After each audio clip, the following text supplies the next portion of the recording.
Mister beast মনে এত মিথ্যে কথা বলে না, এটা শুরু করলো।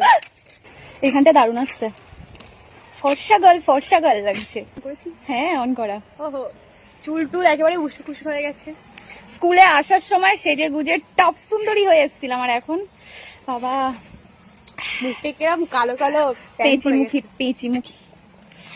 না, আমরা অল টাইম সুন্দরী, শুরু থেকে স্টার্ট। হ্যাঁ, বান্ধবী তো একটু বেশি সুন্দরী, তাই সারাক্ষণ সুন্দরী সুন্দরী করে। আমরা তো আর সুন্দরী হতে পারলাম না। মাদুলি টনিক, ছেলে পটে না টনিক। এটাতে আমার ছেলে পটে, আমাদের বাপু নেই, আমাদের পটে না। এই আমি তো ফর্সা হয়ে গেছি। ও পিছনে গোল্ডেন, এই দেখ গোল্ড, কত গোল্ড। সোনা, আমি সোনা। আর তার সামনে আমি ডায়মন্ড। এই যে গড, ব্লগ করতে গিয়ে আমাদের গাড়ি চাপা পড়ে গেল। একটু কম গাল গেছে ভাই, একেবারে ব্লগ বানাচ্ছিস বলে ফুল টপে উঠে যাচ্ছে বান্ধবী। ব্লগ বলবো না কি ভাই? মনে এত মিথ্যে কথা বলে না, এটা শুরু করলো। কি ভাই? মনে এত মিথ্যে কথা বলে না, এটা শুরু করলো।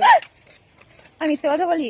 আমার অডিয়েন্স জানে আমি মিথ্যে কথা বলি না, তাই তো তুমি একটু বলে দেবে। আমি তোমার অডিয়েন্সকে বলে দিচ্ছি কত বড় মিথ্যুক। চুপ। ওকে গাইস, টাটা, আজ এই পর্যন্ত। এখানটা দেখ।